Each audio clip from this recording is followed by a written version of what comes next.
అని అర్థమైందా? సో నదీ తీరంలో కూడిక జరుగుతుందనుకొని స్త్రీలు కొంతమంది కూడిచ్చారు, పురుషులు ఎవరు రాలేదు, స్త్రీలు వచ్చారు. వాళ్ళ దగ్గరికి వీళ్ళు వెళ్ళారు. ఎవరాళ్ళు? ఎవరు వెళ్ళినోళ్ళు? వచ్చినోళ్ళు ఎవరు? వెళ్ళినోళ్ళు ఎవరు? అయోమయం అంటున్నారా? అర్థమవుతా వింటున్నారా? మీటింగ్ జరుగుతుందని వెళ్ళిన వాళ్ళు స్త్రీలు, వాళ్ళ దగ్గర మీటింగ్ కోసం చూద్దామని వెళ్ళిన వారు పౌలు బర్నబా వారి టీము వెళ్ళారు. స్త్రీలందరూ కూర్చొని ఉండగా ఆయన స్త్రీల దగ్గర వాక్యం మొదలుపెట్టాడు చెప్పటం. అంటే ఐరోపా ఖండంలో ఫస్ట్ జరిగిన కూటం స్త్రీల కూటం అన్నమాట. ఎవరు అందులో ప్రసంగికుడు? పౌలు గారే. పౌలు గారు మాట్లాడుతున్నారు.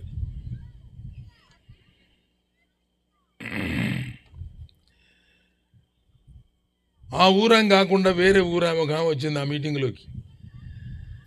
తుయితైర పట్టణస్తురాలు. ఆమె వ్యాపారం చేసుకునే ఆమె. ఆ దినాలలో చాలా ఊదా రంగు పొడి అమ్మటం అంటే చాలా ఖరీదైన వ్యాపారం అన్నమాట. ఖరీదైన వాళ్ళు కొనుక్కుంటూ ఉంటారు ఆ పొడి, అదంతా ఊదా రంగు పొడి, గోల్డెన్ కలర్ అన్నమాట. అది అద్దకాలు వేసుకునేవాళ్ళు. ఇంత చిన్న పొట్లమే 1000 రూపాయలు ఉంటుంది, అంత ఖరీదు.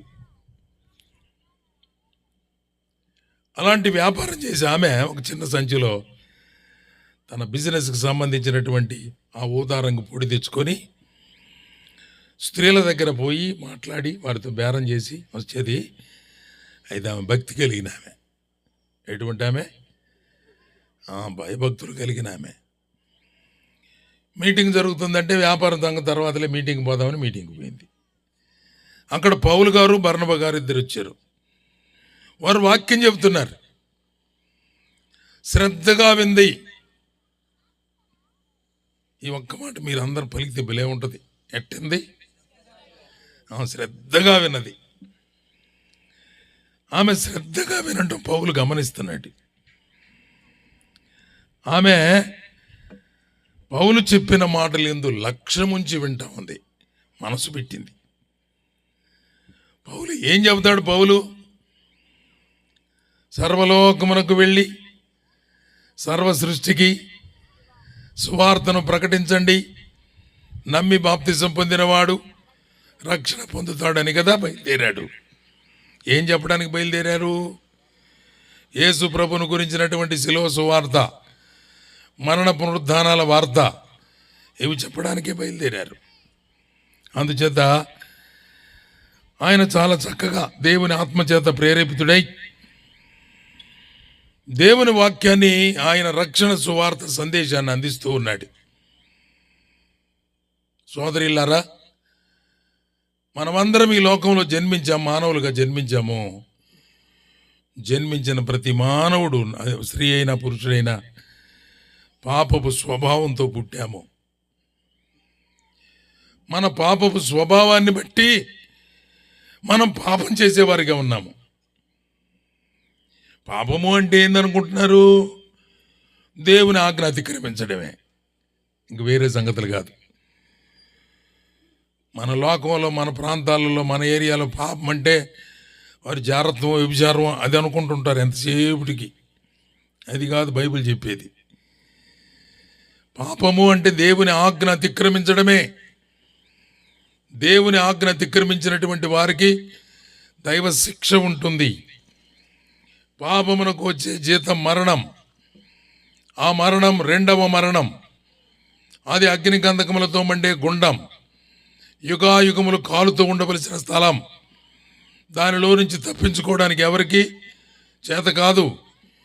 యేసుక్రీస్తు ప్రభువారి యొక్క రక్తంలో మన పాపములు క్షమించమని మనం అడిగితే, పశ్చాత్తాపడి ప్రార్థన చేస్తే ఆయన మనలను క్షమించి మనకు రక్షణ ఇస్తాడు, ఆత్మరక్షణ ఇస్తాడు. ఇది మనం అర్థం చేసుకోవాలి. అంతకు మించి వివరాలు ఇంకేం అర్థం కావు కదా. కన్ను ఎలా పనిచేస్తుంది మీకు తెలుసా? కన్ను ఎట్లా పనిచేస్తుందో తెలుసా? కెమెరా ఎట్లా పనిచేస్తుందో మీకు తెలుసా? అది పెద్దగా చదువుకుంటే కానీ అర్థం కాదు దాని సంగతి అంతా. కానీ అందరు కళ్ళుండియా లేవా? చూస్తున్నావా లేదా? కెమెరాలు కూడా, సెల్ ఫోన్లు కూడా కంటిని పరీక్షించి తయారు చేశారు వాళ్ళు. అంటే దేవుడు సృష్టించిన ఈ కంటిలో ఎంతెంత మెకానిజం ఉందో చెప్పడానికి వీలు కాదు. కెమెరా వాళ్ళు ఫోటో తీయడానికి చాలా మంది ఉన్నారనుకో, ఎట్టి తిప్పుకుంటే వెనక్కి పోతూ ఉంటారు. వెనక్కి పోయి తీస్తూ ఉంటారు. దగ్గరికి తీయాలనుకో ముందుకు వచ్చి ఇటు తిప్పుకుంటూ తీస్తూ ఉంటారు. మన కళ్ళు అటు తిప్పాల్సిన పని ఏమిలే. వెనక్కి చూడాల్సి వస్తే దృష్టి వెనక్కి వెళ్ళిపోద్ది, దగ్గరగా చూడాల్సి వస్తే దగ్గరగా చూస్తుంది. మానవులు తయారు చేసే కెమెరాల కంటే అద్భుతమైన రీతిలో పనిచేస్తుంది కన్ను. అందరు కళ్ళుండి కానీ దాని వివరాలు తెలుసా? అది ఎట్లా పనిచేస్తుంది? ఎట్లా ఫోటో మెమరీలోకి వెళ్ళిపోద్ది?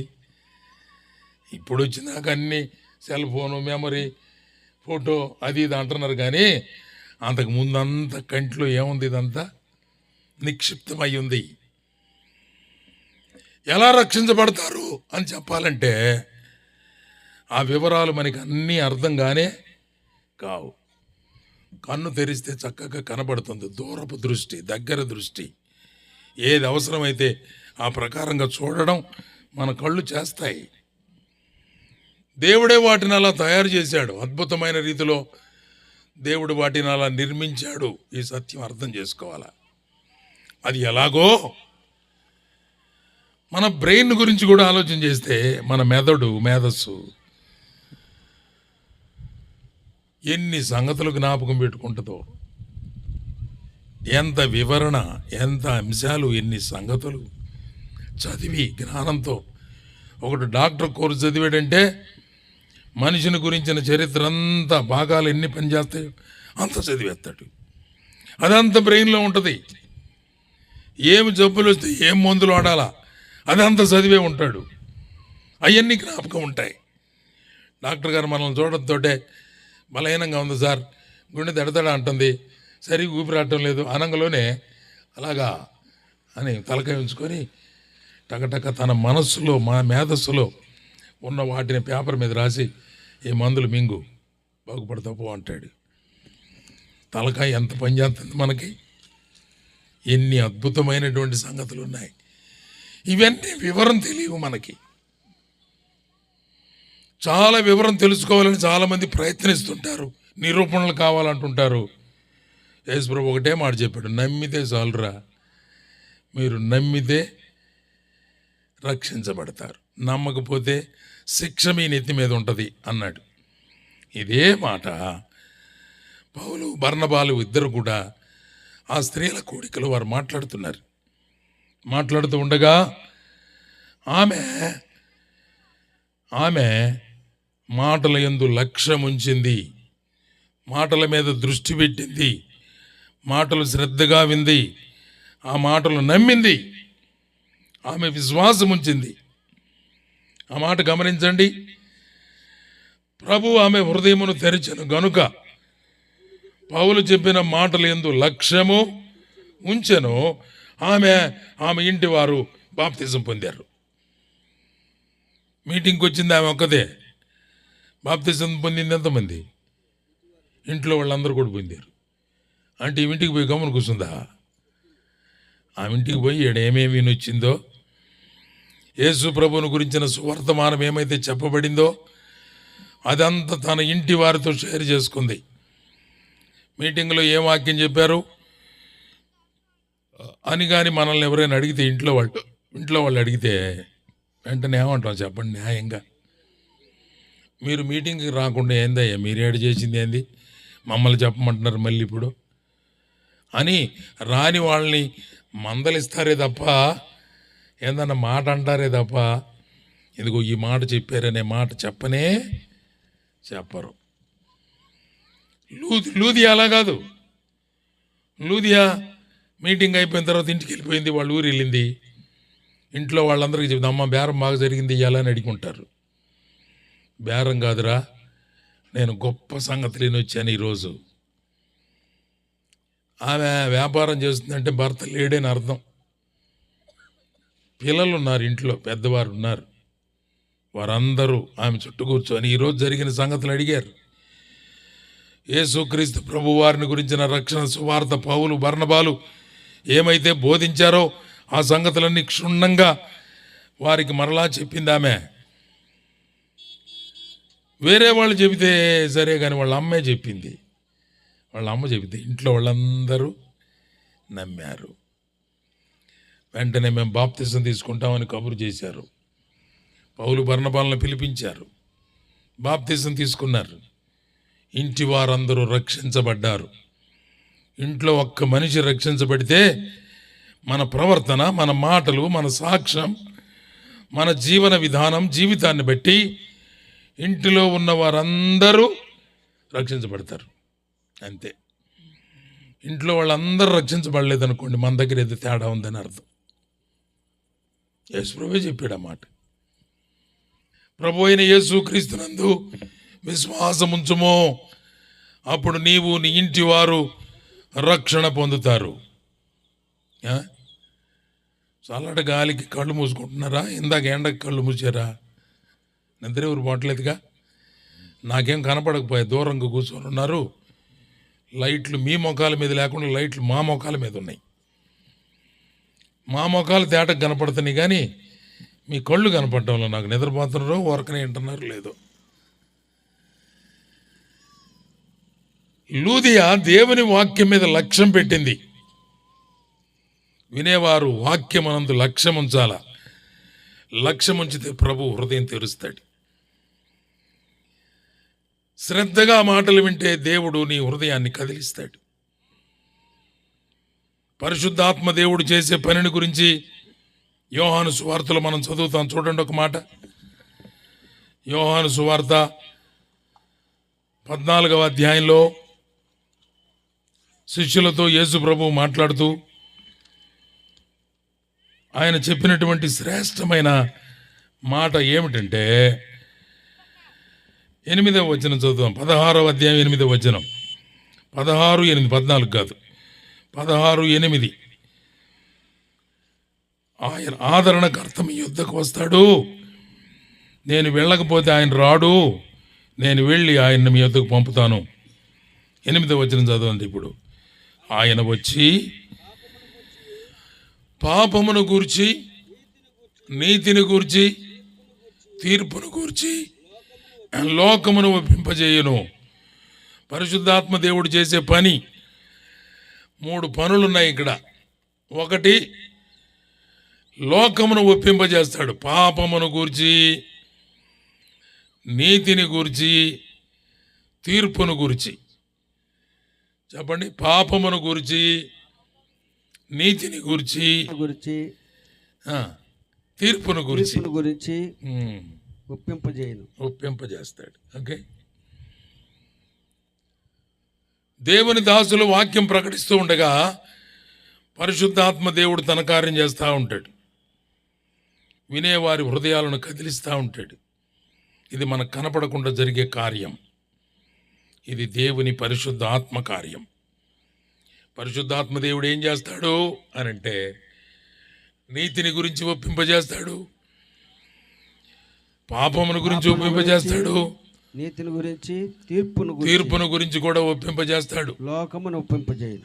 లోకములో ఉన్న ప్రజలందరినీ ఒప్పింపజేస్తాడు. అందుచేత ఈ రాత్రి వేళ పాపాన్ని గురించి ఒప్పింపజేయటం అంటే ఏమిటంటే, నేను పాపినే, జన్మతోనే నేను పాప స్వభావంతో పుట్టాను, పాపములో ఉండి మరణిస్తే నరకం, అగ్నిగుండం, నిత్య నరకం అని నీ హృదయములో ఒప్పింపజేస్తాడు. మనస్సాక్షి అనేది ఒకటి ఉంటుంది మనకి. మన మనస్సాక్షి, కాన్షియస్ అంటారు. మనస్సాక్షి మనలను ఒప్పింపజేస్తుంది. Yes, I am a sinner, నేను పాపిని అని పరిశుద్ధాత్మ దేవుడు ఒప్పింపజేస్తాడు. నీతిని గురించి ఒప్పింపజేయును అంటే నీతిమంతుడు లేడు, ఒక్కడు కూడా లేడు. దేవుని వెతికే వారు ఎవరైనా ఉన్నారా అంటే ఎవరు లేరు. లేడు. రోమీలకు రాసిన పత్రిక 3వ అధ్యాయం 11వ వచనంలో ఆ మాటలు చాలా వివరంగా వ్రాయబడ్డాయి. దేవుడొక్కడే, ఆయనే నీతిమంతుడు. మానవ మాతృలు అందరూ కూడా నీతిమంతులు కారు. మనుషులందరూ నీతి లేనివారు. ఒకవేళ మేము నీతిమంతులం అని చెప్పుకున్నా వారి నీతి ఎలాంటిదంటే సూర్యుడి ముందు దీపం వెలిగితే అట్టుంటుంది, అట్టుంటుంది. కొవ్వు వెలిగించాడు పెట్టే ఎండలో, మంచి ఎండ కాస్తుంది, దీని కాంతి ఎడన కనపడిద్దా? కనపడదు, అస్సలు కనపడదు.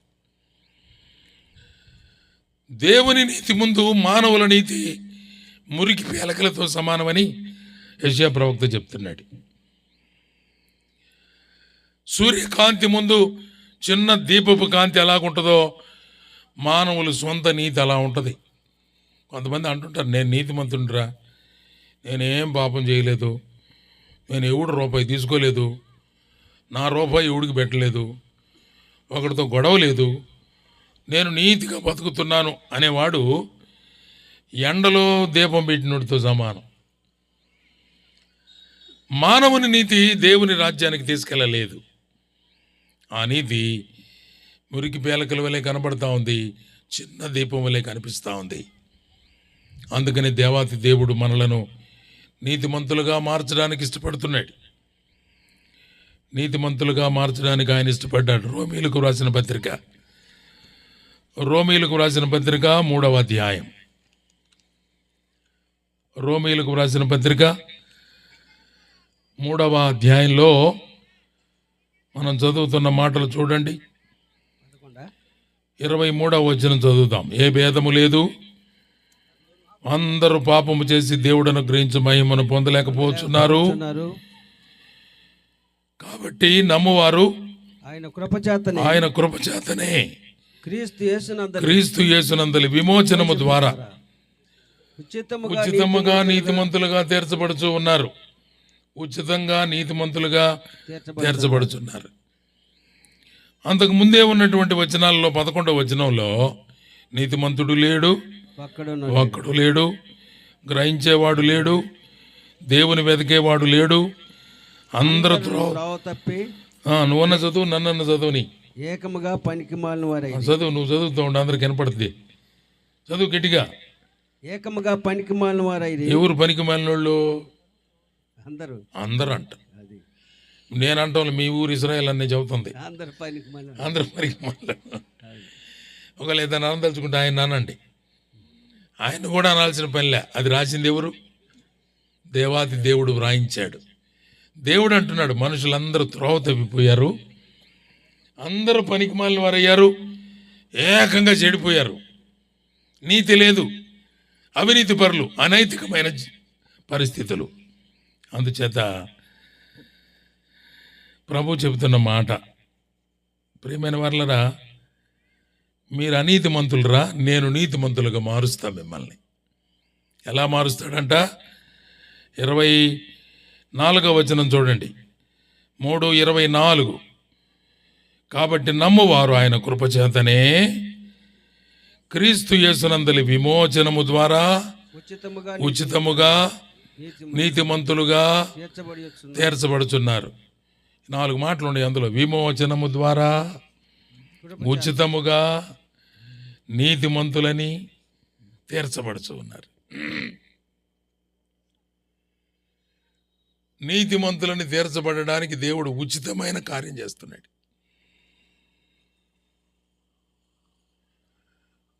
దేని ద్వారా అంటే విమోచనము ద్వారా. దేని ద్వారా?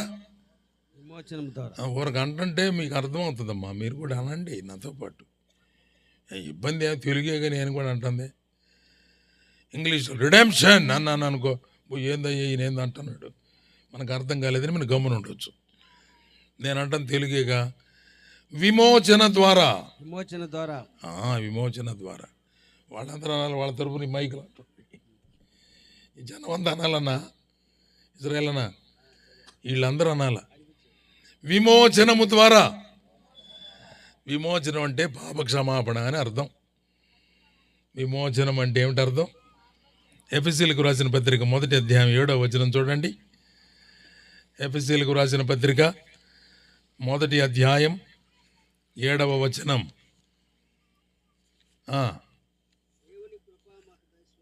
ఇది మైక్ మోగటంలా. దేవుని కృపా మహితైశ్వర్యమును బట్టి చదువు. దేవుని మహాకృప ఐశ్వర్యం బట్టి, దేవుని కృపా మహితైశ్వర్యమును బట్టి ఆ ప్రియుని యందు ఆయన రక్తము వలన మనకు విమోచనము అనగా మన అపరాధములకు క్షమాపణ. విమోచనం అంటే ఏముందంటే అపరాధములకు క్షమాపణ, పాపములకు క్షమాపణ. విమోచనము ద్వారా దేవుడు మనలను ఉచితంగా నీతిమంతులుగా తీరుస్తున్నాడు. దీంట్లో వివరాలు మాట్లాడాలంటే అట్టుంటాయి అన్నమాట. సింపుల్గా అయితేమో నమ్మి బాప్తిసం పొందినవాడు రక్షించబడును, నమ్మని వానికి ఎట్ట విమోచిస్తాడు అని ప్రశ్న వేస్తే, ఆయన చిందించిన అమూల్యమైన రక్తధారలలో మన అపరాధములకు క్షమాపణ మనకు కలుగుతుంది. అది కూడా మనం అడిగితేనే. అది కూడా ఎలాగునా మనం అడగాలి. ప్రభువా, నేను జన్మించినప్పుడే పాపిగా జన్మించాను, జీవితంలో పాపం చేస్తూ ఉన్నాను, నీకు విరోధిగా ఉన్నాను, ఏ భేదం లేకుండా అందరితో పాటు నేను కూడా నరకానికి పోయే అవకాశం ఉంది, నన్ను క్షమించయ్యా, ఉచితంగా నన్ను నీతిమంతునిగా నీతిమంతురాలుగా మార్చు ప్రభువా అని ఎవరు అడుగుతారో అటువంటి వారిని ప్రభు క్షమిస్తాడు. ఎంత దివ్యమైన సంగతి, ఎంత దివ్యమైన సంగతి. పిల్లలు గమన కూర్చుంటారా, పెద్దోళ్ళు నిర్ణయండ్రా కాస్త.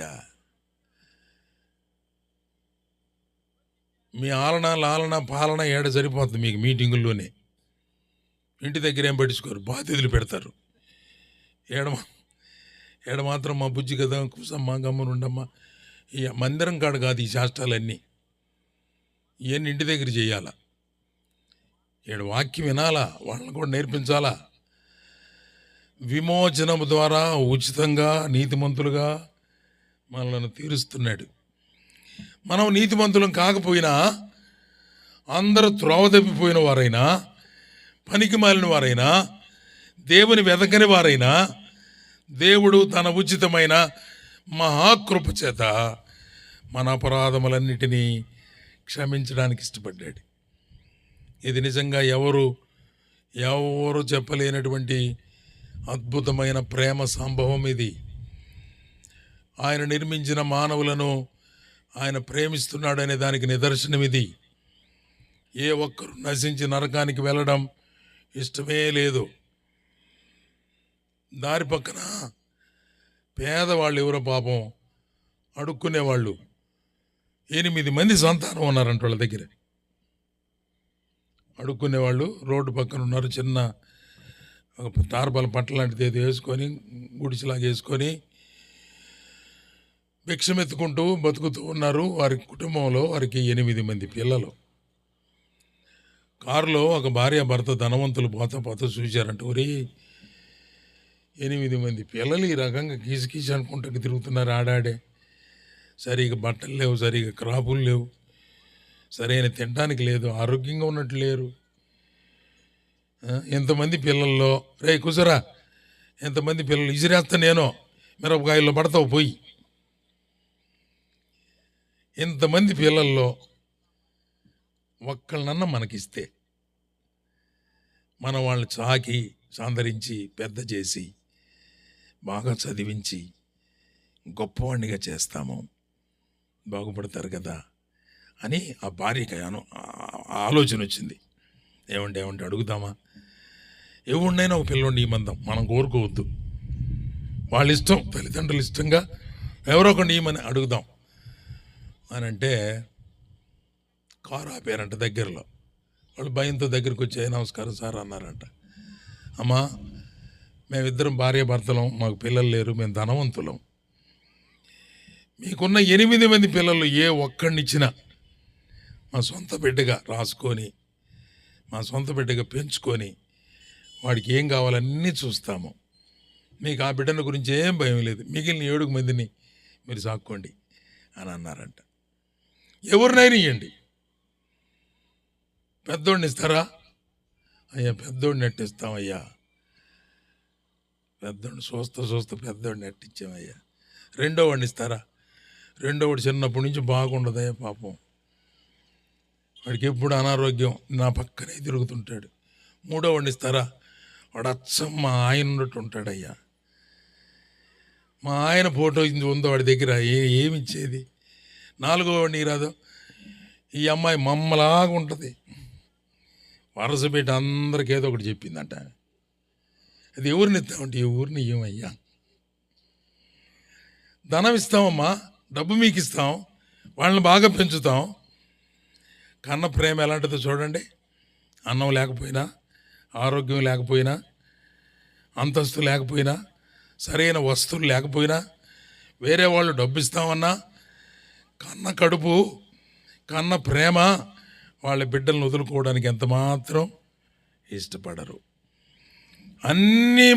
అన్ని వంకలు చెప్పేశారు. ఇంతకేందంటే మేము ఇయ్యమయ్యా అన్నారంట. వాళ్ళ తల్లిదండ్రులు ఆశ్చర్యపడ్డారు. ఆ వచ్చిన భార్య భర్తలు, బిడ్డలంటే ఎంత ప్రేమ చూడు వాళ్ళకి. పేదరికంలో కూడా ప్రేమ ఎంత గొప్పది. పేదలైన తల్లిదండ్రులకి బిడ్డలపైన అంత ప్రేమ ఉంటే, సర్వ సృష్టికర్త అయిన దేవుడు మానవులందరినీ చూస్తూ, ఈ బిడ్డలందరూ నా బిడ్డలు, నేను కన్నా వీరిని, నేను వీరికి జన్మిచ్చింది. 100వ కీర్తన చూడండి, 3వ వచనం, కీర్తనల గ్రంథం 100, 3వ వచనం చూడండి.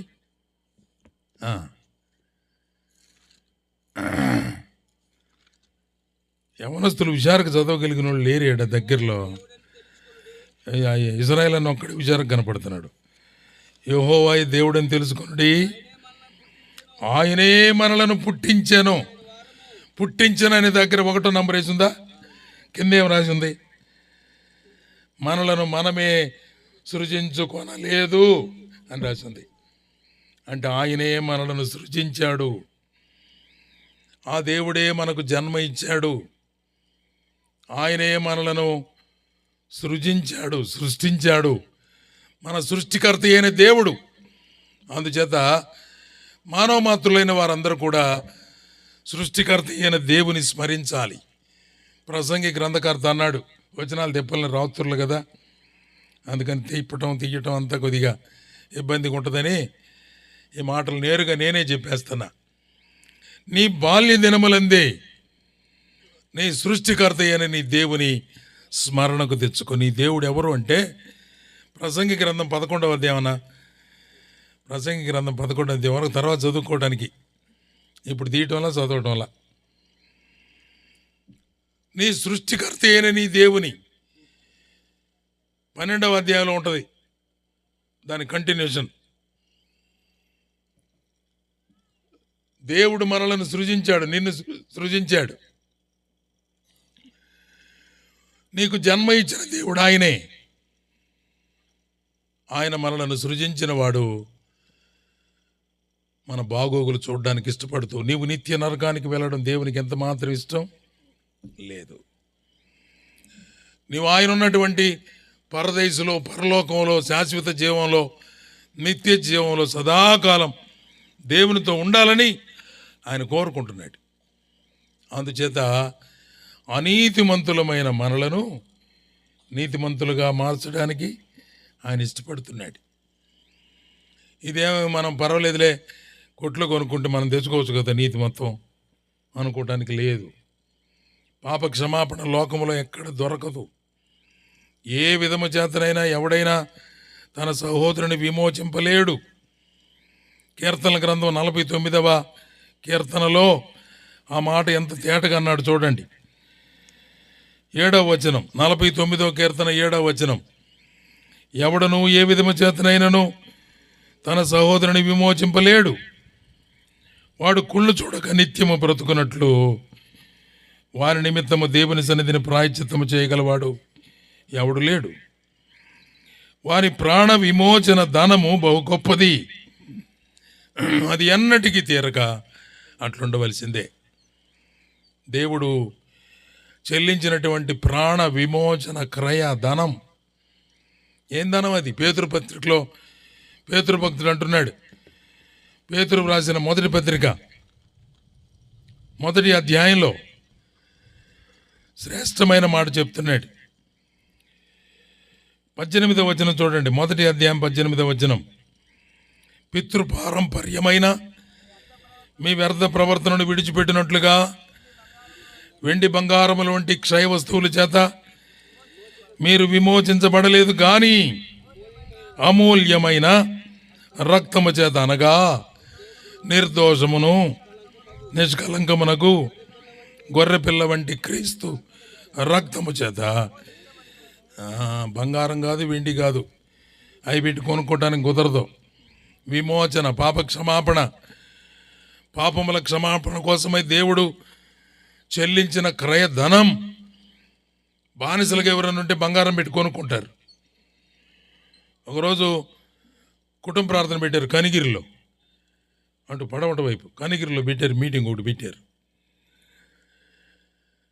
ప్రార్థన కూడిక అన్నారు. ప్రార్థనకు ముందు బల్ల వేస్తారు కదా, బల్ల ముందు ఒక తక్కిడి కట్టారు. ఇదేంద్ర వీళ్ళు తక్కిడి కట్టారు ఏందని నేను ఆశ్చర్యంగా చూస్తున్నా. కాసేపు ఉన్న తర్వాత, అన్నా మా పిల్లోడిని బంగారంతో తూసి బంగారం దేవునికి ఇస్తాము అన్నారు. బంగారం ఎవరికి ఇస్తారంట? దేవునికి ఇస్తారంట. బంగారం తూసి బంగారం దేవునికి ఇస్తారంట. వెళ్ళినాయా? అన్ని పోయినాయిగా. ఇంకటి చూడండి, పిల్లవాడిని బంగారంతో తూసి బంగారం దేవుడికి ఇస్తారంట. పిల్లవాడు బాగా తిట్టంగానే ఉంటాడు, బొత్తుగా ఉంటాడు, సంవత్సరం నిండింది వాడికి. పిల్లోడిని ఆ తక్కెట్లు తెచ్చి కూర్చోబెట్టాడు. ఇంత బంగారం వీళ్ళకి ఆడాడుందా అని నేను బిత్తరపోతున్నా. బెల్లపు గడ్డ తెచ్చారు ఇంతలో. అది ఇదేంద్రా బంగారం అంటే అన్నా ఇదే బంగారం అంటే అన్నారు. భలే పని కదరా మీరు. ఈ బెల్లం తెచ్చి దేవుడికి ఇచ్చి బెల్లంతో కొంటారా మీ అబ్బాయినే? అట్టంట కొనాలంట. కొంతమంది ఏమో డబ్బులు వేస్తారంట. నిజంగా డబ్బులు ఉండేవాళ్ళేమో బంగారం దోస్తారంట, తులాభారం అంటుంటారు. దేవునికి వాడి విలువ, వాడి వెయిట్ బంగారు రూపంలో ఇచ్చి ఈ బిడ్డని దేవుని దగ్గర నుంచి మేము తీసుకున్నాం అని అంటే వాళ్ళ లెక్క. అందుకని మానవ మాతృలైన వారు దేవుని యొక్క ప్రేమను కానీ విమోచనమును కానీ వారు వెండి బంగారముల వంటి క్షయ వస్తువుల చేత కొనలేరు. అది అమూల్యమైన క్రీస్తు ప్రభు యొక్క రక్తం, గొర్రెపిల్ల వంటి రక్తం, నిర్దోషమైన గొర్రెపిల్ల లాంటి రక్తం. ఆయన రక్తములో మనకు విమోచనము దొరికింది. ప్రియమైన వర్లరా, ఎందుకు చెప్పాను ఇదంతా? ఇంత సంగతి అంతా ఎందుకు వెనక్కిపోయి అన్నీ చెప్పా. ఫిలిప్పీ పట్టణంలో లూదియా అనే ఆమె సువార్త విని మారు మనసు పొందటమే కాకుండా ఇంటికి వెళ్ళి ఇంటి వారందరికీ చెప్పి, మీరు కూడా నమ్ముకుంటారా, నమ్మి బాప్తిజం పొందినవాడు రక్షించబడతాడని చెప్పగానే ఇంట్లో వారందరూ విని నమ్మి బాప్తిజం పొందారు. ఎంత ధన్యకరమైనటువంటి సంగతి. ఒక్క ఆమె మీటింగ్కి వస్తే వాక్యాన్ని నిజంగా శ్రద్ధగా వింటే, ఈ వాక్యాన్ని మన ఇంటి దగ్గర కానీ చెబితే వారందరూ ఏమవుతారు చెప్పండి? మనమే శ్రద్ధగా వినకపోతే ఇంటి దగ్గర అడిగితే అరవ బకరాని అంటే ఇంకా వాళ్ళు రక్షణ పొందే అవకాశం ఏడ ఉంటుంది? ఉండదు. అందుకే మన బాధ్యత, ప్రభువు నమ్మినటువంటి వారు పొందిన గొప్ప మేలు, రక్షణ, విమోచన అది ఇతరులకు పంచుకోవాలి, తెలియజేయాలి. లూదియా ఇంటి వారందరూ రక్షించబడ్డారు. కారణం ఆమె శ్రద్ధగా దేవుని మాటలు వినటం వల్లనే. ఓకేనా? రెండో మాట చదువుదాం చూడండి. ఆ ఊర్లో ఇంకొక అమ్మాయి, దయ్యం పెట్టిన అమ్మాయి ఒక అమ్మాయి ఉంది. ఆ దయ్యం పేరు పుతోను దయ్యం. 16వ అధ్యాయం. ప్రార్థనా స్థలానికి వెళుతూ ఉండగా పుతోను దయ్యం పట్టినటువంటి చిన్నది సోది చెప్పుడు చేత చాలా డబ్బులు సంపాదిస్తుందంట ఇంటి వాళ్ళకి. ఆ అమ్మాయి సోది చెబుతుంటే వీళ్ళందరూ కూర్చొని ఆ మాటలు వినడానికి చాలా మంది ఇచ్చి డబ్బులు ఇస్తూ ఉంటారు. మనకు కూడా గ్రామాల్లో జరుగుతూ ఉంటాయి కదా, సోది చెప్పేవాళ్ళు తిరుగుతుంటారు. సోది చెబుతామమ్మా అంటారు. వాళ్ళే చెబుతారు మేము చెప్పేది సోది అని. నిజమే చెబుతారు వాళ్ళు పాపం. మేము రియాలిటీ కాదు మేము చెప్పేది, నిజం కాదు, సోది చెబుతాం. సోది వినేవాళ్ళు చాలా మంది ఉంటారన్నమాట. అంటే వాళ్ళకి వినడానికి ఇది ఇష్టం. ఏం వినటానికి? వాళ్ళు సోదోళ్ళే, వీళ్ళు సోదోళ్ళే, ఇద్దరు. వాళ్ళు వస్తారు, ఏదేదో చెబుతూ ఉంటారు. ఏం చెబుతుంటారు? మనం ఎందుకు ఆమెను కూర్చొని వచ్చి సోది చెప్పి ఆమె దగ్గర కూర్చొని అమ్మ ఏమి ఇస్తావని అడిగిద్ది ముందే. డబ్బులు ఇస్తాను. డబ్బులు ఆడిస్తాం కానీ ఇంట్లో గింజలు ఉండే మోస్తా.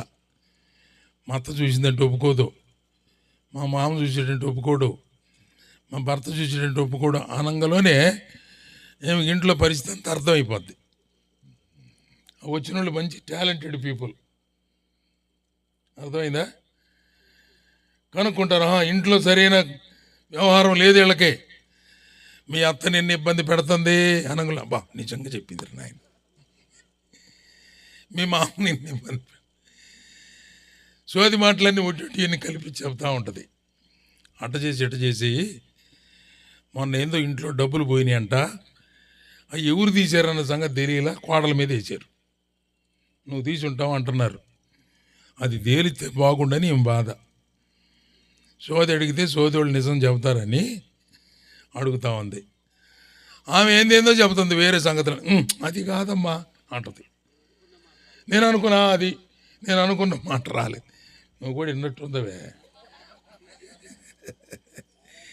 ఆడవాళ్ళు చెబుతూ ఉంటారు, నేను అనుకున్న మాట రాలేదే, నువ్వు అనుకున్నది వస్తుంది ఉండమంటది. అప్పుడు దాకా ఎట్టో కట్ట రాబట్టిద్ది అనమాట ఆ మాట మన దగ్గరే. సోది చెప్పడం అంటే అట్లా. ఒక్కడు కూడా నిజం ఉండదు.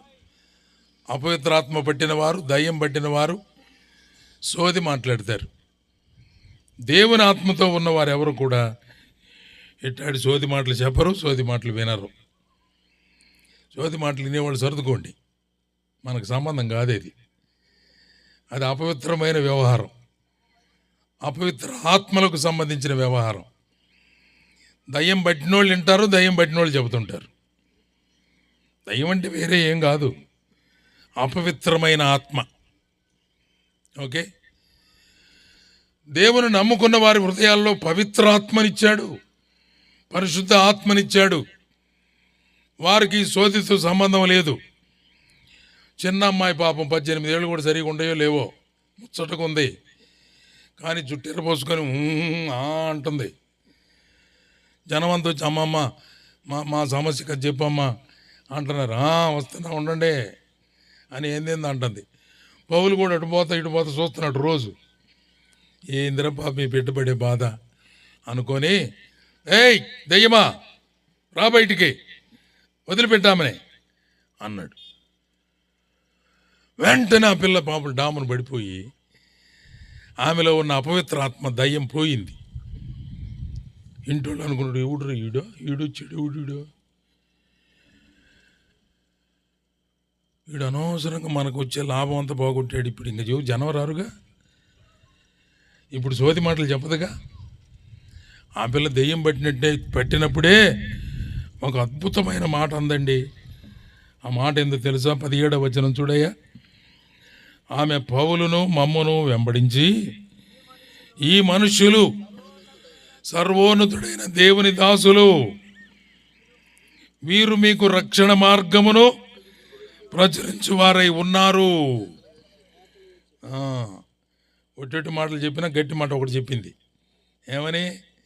ఈ మనుషులు వీళ్ళు మామూలు వాళ్ళు కాదు, సర్వోన్నతుడైన దేవుని దాసులు.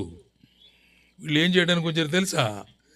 రక్షణ మార్గాన్ని ప్రకటించడానికి వచ్చారు అని పాపం ఓరకు ఎమ్మడపడతా, వాళ్ళు వచ్చినప్పుడు వాళ్ళు ఎమ్మడపడతా అరుస్తూ ఉంటే పౌలు జాలిపడి ఆమెలో ఉన్న దయ్యాన్ని పోగొట్టాడు. అపవిత్రాత్మ తొలగిపోగానే పరిశుద్ధాత్మ దేవుడు వస్తాడు.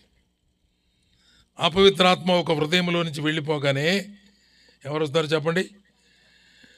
చీకటి వెళ్ళిపోగానే వెలుతురు రాగా చీకటి పారిపోయినట్టు పరిశుద్ధాత్మ దేవుడు ఆమె హృదయంలో చొరబడ్డాడు. ఆమె ప్రభువుని నమ్ముకుంది. యవనస్తురాలుగా ఉన్నటువంటి ఆమె ముందే చెబుతుంది, రక్షణ మార్గాన్ని చెప్పేవారు వీళ్ళు. ఆ రక్షణ గురించినటువంటి వివరాలు ఏమిటో ఆమె అర్థం చేసుకుంది, చెప్పగలిగింది. ఆమె రక్షించబడింది. ఆ తర్వాత ఈ ఇంటోళ్ళంతా ఏం చేశారు తెలుసా? వీళ్ళ మీద కేసు పెట్టారు. ఎవరి మీద? వీళ్ళు మామూలు కాదండి, భూలోకానంత తలకిందులు చేస్తున్నారు, ఊళ్ళో అంత గందరగోళం చేస్తున్నారు, చెడగొడుతున్నారు జనాన్ని అని మంచి వాళ్ళ మీద చెడ్డవాళ్ళు కేసు పెట్టారు. కేసు తీసుకున్న వాళ్ళు కూడా చెడ్డోళ్ళేగా. కేసు పెట్టిన వాళ్ళు చెడ్డోళ్ళే, కేసు తీసుకున్న వాళ్ళు చెడ్డోళ్ళు. ఇప్పుడు ఎవరు పక్షంగా ఉంటారు వాళ్ళు? మీ లాభం పోగొట్టారు వీళ్ళు. వీళ్ళది ఏ ఊరు అసలు? ఎందుకు వచ్చినట్టు వీళ్ళు? యాడ్ నుంచి వచ్చారు? ఎందుకు ఇదంతా చేస్తున్నారు అని వృధాగా గోలగోలగా ఆ రోజుల్లో ఉన్న శిక్షలు చావిడి దగ్గరికి తీసుకెళ్ళి బెత్తాలతో కొట్టి సంఖ్యలు వేసి బొండ బిగించి చెరసాల్లో వేసేసారు. ఏం చేసినందుకు? ఒక అమ్మాయిని బాగు చేసినందుకు. ఇటు చూడండి అమ్మ, అమ్మలారా, అమ్మ ఇటు చూడండి అమ్మ అందరూ. ఒక అమ్మాయిని బాగు చేసినందుకు తప్పుడు కేసు బనాయించి కేసు పెట్టి జైల్లో వేసారు వీళ్ళని. జైల్లో వేయగానే పౌలు, బర్నబా, శీల ఈ బ్యాచ్ అంతా ఆశ్చర్యంగా చూస్తున్నారు. జనం అంతా చాలా మంది ఉండరు జైల్లో. మనమేమో బయట ఆడవాళ్ళు దొరికితే వాళ్ళకి చెబుతుంటే వాక్యాడు మగవాళ్ళు ఉంటారు అందరూ. వరే ఎందుకురా మనం జైల్లో పడింది? దేవుడు ఊరకేలా మనల్ని జైల్లో. ఇప్పుడు దాకా చాలా రోజులుండి ఫిలిప్పి పట్టణంలో సువార్త ప్రకటించడానికి ఎంతో ప్రయత్నం పడుతున్నాం, కానీ ఒక్క మగవాడు కనపడలా. ఎందుకంటే అందరూ ఉద్యోగస్తులు, మిలిటరీ ఉద్యోగస్తులు. Time to time, duty to duty, 8 hours duty. డ్యూటీకి పరిగెత్తేవాడు, ఇంటికి పరిగెత్తేవాడు తప్పితే ఎవడు కనపడ్డు మధ్యలో. వాళ్ళకి సువార్త చెప్పడం కష్టం. ఇప్పుడు జైల్లో కూర్చొని ఉంటారు, అందరు గొలుసులు వేసి కట్టేసి ఉంటారు. అప్పుడు అనుకున్నాడు పౌలు, బా సరైన బ్యాచ్ దొరికారు రేడా. ఊళ్ళో దొరికితే ఎవరు కనపడతారు? ఆడ కనపడ్డారు జనం అంతా, పురుషులంతా జైల్లో కనపడ్డారు. జైల్లో వాక్యం చెబుదాం అనుకొని, శీలా పాట ఒకటి పాడు అన్నాడు. ఊరుకవా, ఇప్పుడు దాకా కొట్టిరి మనల్ని వాళ్ళు. వీపులంతా పగిలిపోయినాయి, రక్తం కారుతా ఉంది, బట్టలు చినిగిపోయినాయి, సంఖ్యలు బిగించారు కదా, కాళ్ళకు బొండేశారు కదా. ఇంత ఇబ్బందికరమైనటువంటి వాతావరణంలో ఎందుకు పాటలు పాడేది ఏంది? పాటలు పాడేది ఎవరు చెప్పండి? పాటలు పాడేది ఎవరు? ఇంట్లో చేపల కూర ఉడుకుతుంటే అంటే పాటలు పాడతల్లా ఏమండే? సంతోషం, ఇప్పుడు చేపల కూర తినబోతున్నాం మనం అని తినటానికి రెడీగా ఉండేవాళ్ళు పాటలు పాడుకుంటూ కూర్చుంటారు. ఇబ్బందుల్లో ఉన్నవారు ప్రార్థన చేస్తారు. మనిషి ఆసుపత్రిలో ఉన్నాడు, అటు ఇటు కింద మీదకి ఉన్నాడు, ఏం చేయాలంటే పాటలు రావు. అప్పుడు దేవుని దగ్గర, అయ్యా ప్రభువా కనికరించయ్యా, సహాయం చేయ్యా, బతికిచ్చయ్యా, మందులు పనిచేసేటట్టు చేయ, ఏదో మన బాధ అంతా చెప్పుకుంటూ ఉంటాం. యాకోబు పత్రికలో ఆ మాట రాసింది, మీలో ఎవరికైనా శ్రమ కలిగినా వారు ప్రార్థన చేయవలెను, మీలో ఎవరికైనా సంతోషము కలిగినా వారు కీర్తనలు పాడవలెను అన్నాడు. పౌలు ఏమన్నాడు? ఇప్పుడు కీర్తన పాడండి అన్నాడు. అంటే ఇప్పుడు ఈయన సంతోషంగా ఉండట్టేనా? సంతోషంగా ఉన్నాడు. ఎందుకు సంతోషం? బయట ఎవరు పురుషులు దొరకలే నాకు. ఇక్కడ జైల్లో మీ అందరికి తాళ్ళు చేతులకు తాళ్ళు కట్టి కూర్చోబెట్టామనుకో, 10 గంటలైతే 11 గంటలైతే ఏడే కూర్చోరు, ఇంకేడకు పోతారో కట్టేస్తే. చెరసాలలో ఉన్న వారందరూ కట్టివేయబడి ఉన్నారు, ఎవడు బయటికి వెళ్ళడానికి లేదు. వీళ్ళు వెళ్ళేటప్పటికే అర్ధరాత్రి అయింది. అప్పుడు వీళ్ళని జైల్లో వేసేటప్పటికి అర్ధరాత్రి అయింది. శీలా పాట పాడమన్నాడు. ఏం పాట పాడాడు? ఏ రాజుంటే బాగుండేదే, మనం కూడా పాటలు నేర్చుకునేవాళ్ళం. రక్షణ సువార్త గీతం పాడాడు. ఏం పాట పాడాడు? అందరూ అనండి, రక్షణ సువార్త గీతం పాడాడు. ఆ పాటలో యేసు ప్రభు యొక్క రక్షణ గురించిన వివరాలు చెప్పబడ్డాయి. వాక్యం చెప్పకుండానే పాట పాడేశారు అంతే. ఇది రక్షణ కృపకాలం, ప్రభు రాగడగిదే సమయం. వీళ్ళు ఎవరికి రాదు కదన్నా పాపం, పాడతారు కానీ పాపం మైకి ఇవ్వాలి తలా ఒకటి, అప్పుడు కానీ పాడరు. రక్షణ కృపకాలాన్ని గురించి యేసుప్రభు ఎలాగైతే రక్షణ ఇవ్వడం కోసమై కలవరి శిలువలో మృతి చెంది సమాధి చేయబడి 3వ దినాన తిరిగి లేచాడో పాట రూపంలో పాడేరోళ్ళు. ఖైదీలందరూ వినుచూ ఉండిరి. ప్రార్థన చేయి. ప్రార్థన మొదలుపెట్టారు. ప్రభువా, ఈ ఫిలిప్పీ పట్టణానికి మమ్మల్ని ఎందుకు తీసుకొచ్చావు? మేము ఏమి తప్పు చేయలా, నేరం చేయలా, దొంగతనం చేయలా, ఎవరి మీద ఏం అవ్వండాలి ఇలా. మేము మీ మాటలే చెప్పాము. ఒక అమ్మాయి దయ్యం పట్టి ఉంటే వదలగొట్టాము, అంతే తప్ప వేరే సంగతి ఏమీ లేదు. కనుక మమ్మల్ని వృద్ధాగా తీసుకొచ్చి జైల్లో వేశారు. కారణాలు తెలియకుండానే మమ్మల్ని జైల్లో శిక్షలు వేశారు. ప్రభువా, మమ్మల్ని విడిపించు. మమ్మల్ని విడిపించే దానికంటే ఇదిగాడున్నారు జనచెంత, వాళ్ళని విడిపించయ్యా. సంఖ్యల నుంచి కాదు, పాపపు బంధకాల నుంచి విడిపించు. దేని నుంచి విడిపించమని? పాపపు బంధకములలో నుండి, సాతాను బంధించిన బంధకాలలో నుండి, మానవులను ఈడ్చుకుపోతున్నటువంటి బానిసత్వ బంధకాలలో నుండి విడిపించబడాలని పౌలు ప్రార్థన చేస్తున్నాడు. దేవుడు అద్భుతం చేశాడు. ఎంత అద్భుతం చేశాడంటే అర్ధరాత్రి వేళ భూకంపం వచ్చింది. భూకంపం వచ్చింది, మహాభూకంపం అంటే అది మామూలుది కూడా కాదు. చెరసాల పునాదులు అదిరిపోయినాయి, తలుపులన్నీ తెరుచుకున్నాయి, తాళాలన్నీ ఊడిపోయినాయి, సంఖ్యలన్నీ ఊడిపోయినాయి. వాళ్ళు చేసిన ప్రార్థన అక్షరాలను నెరవేరింది కదా. ప్రభువా, ఈ ప్రజల బంధకాలు విడిపించయ్యా అని అంటే పాపపు బంధకాలతో పాటు వాళ్ళ చేతులకు కాళ్లకు కట్టి ఉన్న బంధకాలు కూడా ఊడిపోయింది. ఆ రోజుల్లో చెరసాల అధిపతి ఉన్నాడు, చెరసాల నాయకుడు ఉన్నాడు. బయటకు వచ్చి చూశాడు. కరెంట్ లేని రోజులు కదా అయ్యి, కరెంట్ లేదు, ఏం లేదు. దీపం పట్టుకొని వచ్చాడంట. ఊరు ఏంది, తలుపులన్నీ తీసుకొని ఉండయి, తాళాలన్నీ ఊడిపోయి ఉండయి, సంఖ్యలన్నీ ఊడిపోయి ఉండి, అందరు ఫ్రీగా ఉన్నారేంది? భయపడిపోయాడు. అయ్యో, రేపు పొద్దున రోమా గవర్నమెంట్ వారు నన్ను దారుణంగా శిక్షిస్తారు, నాకు మరణ శిక్ష విధిస్తారు. వాళ్ళ చేతుల్లో చచ్చిపోయి కంటే నేనే ఆత్మహత్య చేసుకోవడం మంచిది అనుకుని కత్తి లాగాడు బర్రను బయటికి, చంపుకోబోతున్నాడు. అందరు నడు చూసి పౌలు పెద్ద కేకేశాడు. పౌలు కేకేశాడు, అయ్యా చెరసాల నాయకుడా, నీకు నీవేమి హాని చేసుకోవద్దు. మేమందరం ఇక్కడే ఉన్నాం, మేమందరం ఇక్కడే ఉన్నాం, నీకు నీవేమి హాని చేసుకోవద్దు. 10 గంటలైనాక ఇంకేం వింటాం మనం?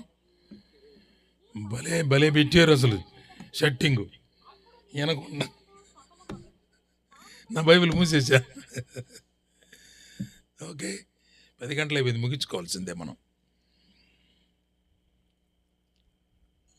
నీకు నువ్వేమీ హాని చేసుకోవద్దు, మేమందరం ఇక్కడే ఉన్నాం అనంగలోనే ఆయన ఇప్పుడు దాకా పాటలు పడినట్టున్నాడు. ఈ భూకంపం సంగతి కూడా చూశాడు. జనం అందరూ ఊరు పారిపోవటం, వాళ్ళందరూ ఆడే ఉన్నారు. ఆశ్చర్యంగా వాళ్ళ దగ్గరికి వచ్చి అన్నాడు, అయ్యలారా, రక్షణ పొందుటకు నేనేమి చేయాలా? సింపుల్గా చెప్పాడు జవాబు, తేలిగ్గా చిన్న మాటలు చెప్పేశాడు. ప్రభు అయిన యేసునందు విశ్వాసం ఉంచుము, అప్పుడు నీవు నీ ఇంటి వారు రక్షణ పొందుతారు.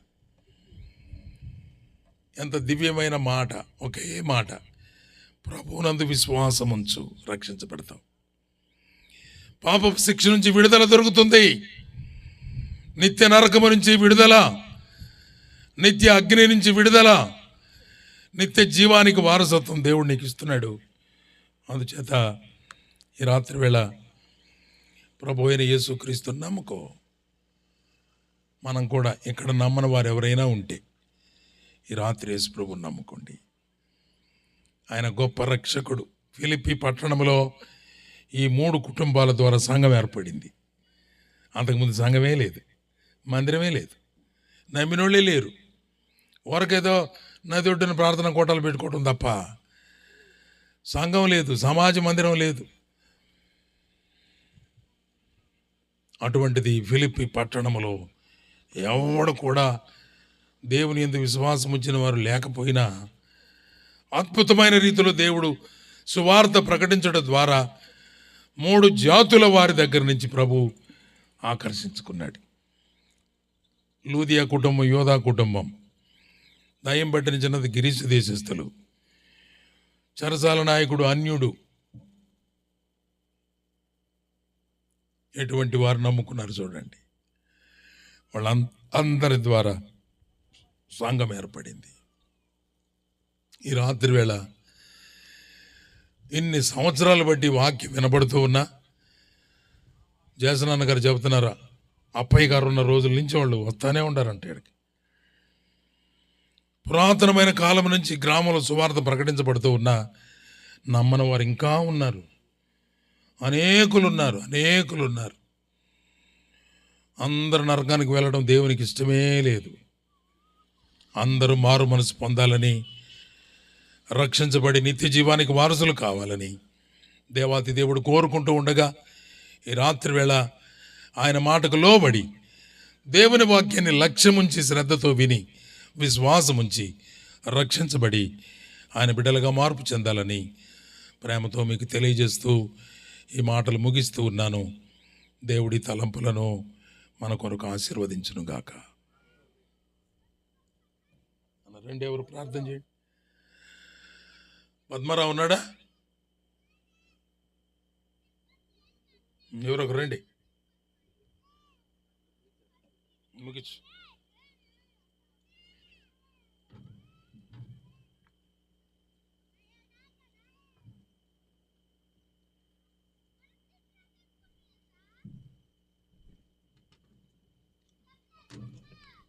క్రీస్తునందు ప్రియమైన వాళ్ళరా, ప్రభు రక్షణ వర్తమానం కొరకు ఏర్పాట్లు దేవుని మహా సమృద్ధిలో నుండి మనకు సందేశం వినిపించబడింది.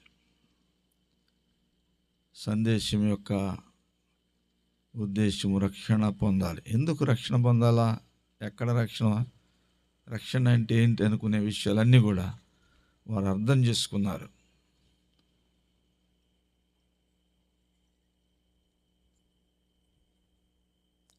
ప్రభు అయిన యేసుక్రీస్తు మానవుడు రక్షణ పొందటానికి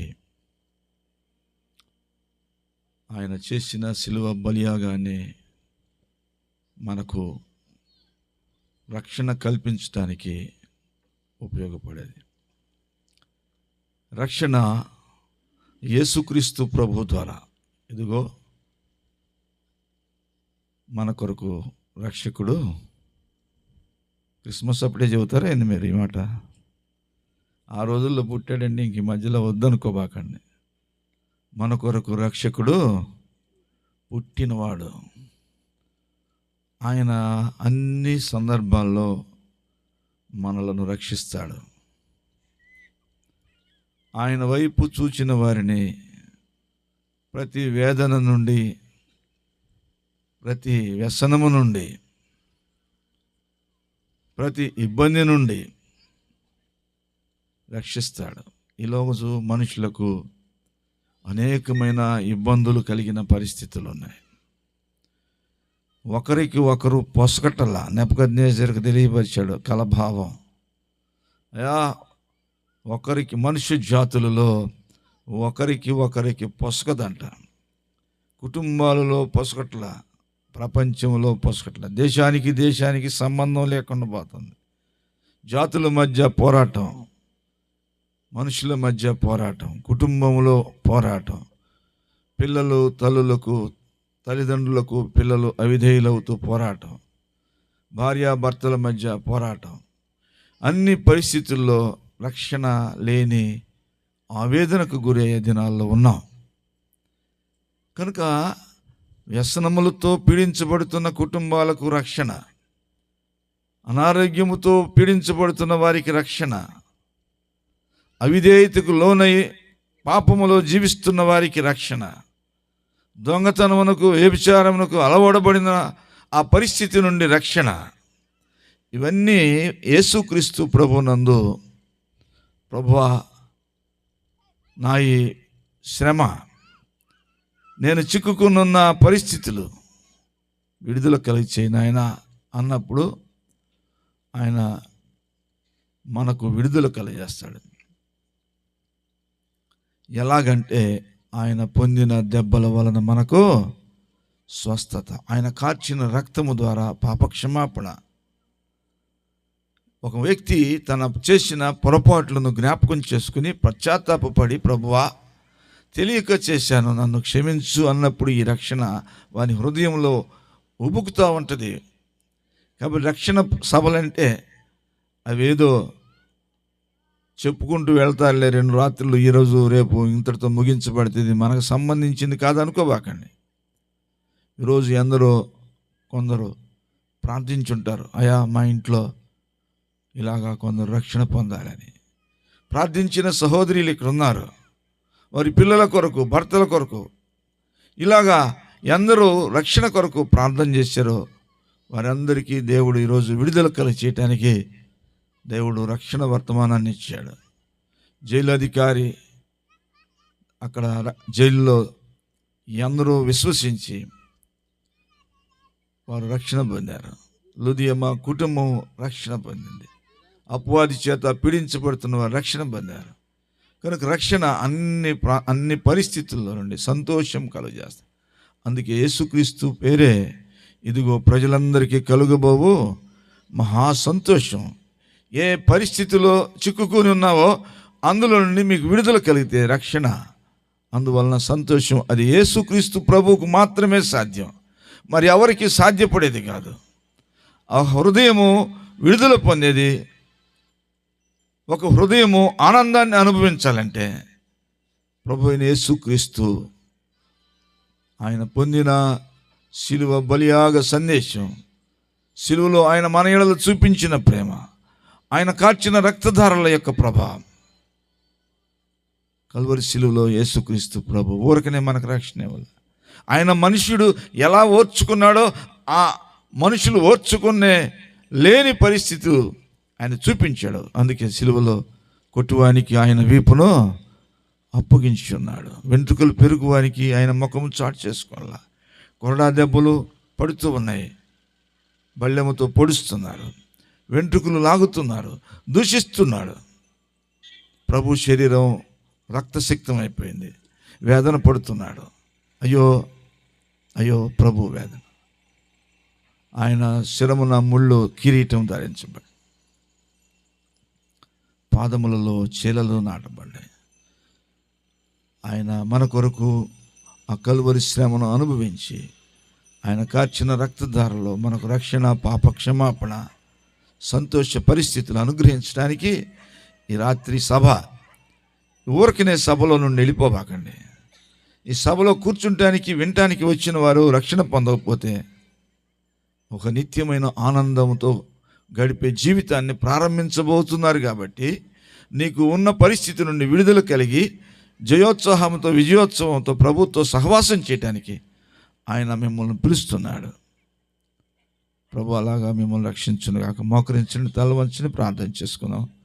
కూడికను ముగిస్తున్నాను. చెప్తా రక్షణ పొందుట కొరకే ఈ సభలలో ఇక్కడున్న విశ్వాసులందరి యొక్క ఆశ ఏంటంటే, ఇప్పటి వరకు ప్రార్థన చేస్తున్నారు ఇంట్లో. ఇందాక అన్నగారు చెప్పినట్టుగా ఇంట్లో రక్షణ పొందాలనే సందేశాన్ని వినిపిస్తూ ఉన్నవారు ఉన్నారు.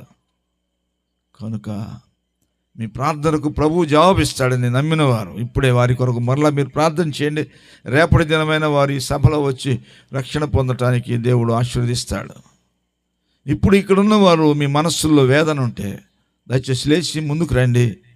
దైవజనుల సమక్షంలో రక్షణ పొందండి. దైవ వర్తమానం ఇంకా వినండి. ప్రభు ఈ రాత్రి మిమ్మల్ని దర్శించినప్పుడు ఊరకనే వెళ్ళిపోబాకండి.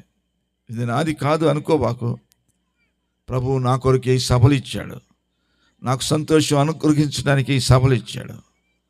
ఆయన ఆ శిలువ త్యాగము, ఆయన శిలువలో చూపించిన ప్రేమ ద్వారా మనకు రక్షణ. ఇప్పుడున్న ప్రతి పరిస్థితి నుండి ఆయన విడుదల దయచేసి సంతోషంగా జీవించే దినాలు మీకు అనుగ్రహించడానికి ఈ సభలు ప్రభు అలాగా నడిపించునుగాక. ఎవరైనా రక్షణ పొందేవాళ్ళు ఉంటే ఈ ప్రార్థన చేస్తూ ఉండగా ధైర్యంగా లేచి ముందుకు రండి. ఇక్కడ వచ్చి కూర్చుంటే మిమ్మల్ని గుర్తిస్తాం. అన్నగారు ప్రార్థన చేసి రక్షణ వర్తమానం బలంగా మీకు తెలియపరిచి ప్రార్థిస్తారు. రక్షణ పొందేవాళ్ళు దయచేసి నేను ప్రార్థన చేస్తూ ఉండగా లేచి రండి. సిగ్గుపడతారు కాబట్టి చెబుతున్నాను. సిగ్గు లేకుండా వచ్చి ఎవరు చూడని సమయంలో ముందుకొచ్చి ఈ కెమెరామెన్ దగ్గరలో కూర్చోండి. ప్రార్థన చేసి పంపిస్తారు ప్రభు దైవజనులు. ప్రార్థన. మహాపరిశుద్ధుడైన పరలోకమందున మా తండ్రి, దయగల సర్వాధికారి, స్తోత్రార్హుడా, మీకు వందనాలు. మీ కుమారుడైన యేసుక్రీస్తు పరిశుద్ధ నామంలో మాకు అనుగ్రహించిన ఈ సాయంకాల సమయం పాపక్షమాపణ, పశ్చాత్తాపం పొంది నిత్యత్వ నిరీక్షణ కొరకు ఎదురు చూసే బిడ్డలను మీరు ఎవరిని సిద్ధపరిచి ఉన్నారో వారి కొరకు ప్రభు ఈ సభలో మా ప్రభు విశ్వసించిన ప్రజలు తండ్రి ఈ 2 దినముల సభలలో ప్రభు వారి యొక్క ఆధ్యాత్మిక పరిస్థితులను ప్రభు సరిచేసుకుని సమృద్ధి అయిన జీవమును గురించిన వర్తమానముల చేత బలపరచబట్టుకు దీవించండి ప్రభు. ఇప్పటి వరకు రక్షణ పొందని వారు ప్రభు, వ్యసనములతో ఉన్నవారు, అలవాట్లలో ఉన్నవారు, మీకు దూరముగా ఉన్నవారు, వారు ఉన్న పరిస్థితులను తండ్రి విడిచిపెట్టి ప్రభు మిమ్మల్ని హత్తుకొని జీవించటానికి లేచి రావటానికి వారిని కదిలించమని ప్రార్థిస్తున్నాం ప్రభు. చెరసాలలో వారు ఆనాడు వర్తమానం విని మారుమనసు పొందారు ప్రభు. మీరు మాట సెలవిస్తే దయ్యం వెళ్ళిపోయి మా ప్రభు విడుదల పొందిన వారిని చూపించారు. వ్యాపారస్తురాలైన లుదియమ్మ వారి కుటుంబం రక్షణ పొందటం చూసాం ప్రభు. ఇలాగ ఏ పరిస్థితుల్లో ఉన్న ప్రజలున్నారో, మాకున్న స్థితి, అంతస్తులు, వ్యాపారాలు వీటన్నిటి వలన రక్షణ లేదు అని మీరు తెలియపరిచారు ప్రభు. మాకున్న సమృద్ధి వలన కూడా రక్షణ లేదు. గొప్ప వ్యాపారం చేసుకుంటున్న లుదియమ్మ, అయ్యో ఇంకా నేను రక్షణ పొందలేదని తెలుసుకున్నారు. మా వ్యాపారాలు ఈ లోకం విడిచిపెట్టినప్పుడు మా ప్రభు అవి ఉండవు. కనుక తండ్రి, రక్షణ పొందటానికి మా ఆస్తులు, అంతస్తులు అడ్డు రాకుండా మా మనస్సు మారు మనస్సు పొంది నిత్యత్వములో, యుగాయుగములు, పరలోక రాజ్యములో ప్రభు అయిన యేసుక్రీస్తుతో ఉండటానికి యేసుక్రీస్తు ప్రభు మాత్రమే మార్గమని విశ్వసించి రక్షణ పొందటానికి రాత్రి కార్యం జరిగించండి. ఇక్కడ ఎవరైతే ఉన్నారో వారిని ప్రభు బలపరచండి. సంతోషంగా లేచి నీ దగ్గరికి వచ్చి విడుదల పొంది విమోచింపబడి విశ్వాసముతో సాగుతూ మీ సన్నిధిలో సహవాసంలో నిన్ను ఘనపరిచే బిడ్డలుగా ఆరాధించు వారిగా ఆశీర్వదించమని ఈ రాత్రి ఈ సభ మీరు ఎవరిని ఉద్దేశించి ఏర్పాటు చేశారు. ఎవరు ఊరికినే వెళ్ళక తండ్రి, వెంటనే వారును వారి కుటుంబం రక్షణ పొందుటకు దీవించమని నీ దాసులను నిలబెట్టి మీరు ఇచ్చిన వర్తమానాన్ని బట్టి స్తుతిస్తూ ఈ సభలను ఏర్పాటు చేసిన ప్రియులు, విశ్వాసులు, సేవకులు, పరిచారకులు, సహోదరీలు, ప్రభు భక్తిపరులు, ఆరాధించువారు అనేక మంది మారు మనసు పొందాలని ఆశ కలిగి ప్రభు ఈ పనిని ప్రారంభించారు. వ్యర్థము కాకుండా రేపటి దిన సభలలో తండ్రి, ఈ దినమున ప్రభు మీరు ఎవరిని కదిలిస్తారు వారు ప్రభు నీ ఎదుట మోకరించుటకు, నీకు లొంగిపోవుటకు, నీతో సహవాసం చేయుటకు, మీరు చేయి పట్టుకునే విధంగా జీవించడానికి ఆశీర్వదించమని యేసునామమున ప్రార్థన చేసి వేడుకొంచున్నాం తండ్రి, ఆమేన్. కూడిక ముగించబడింది. రేపు ఉదయ కాలమున మీరు వస్తున్నారా?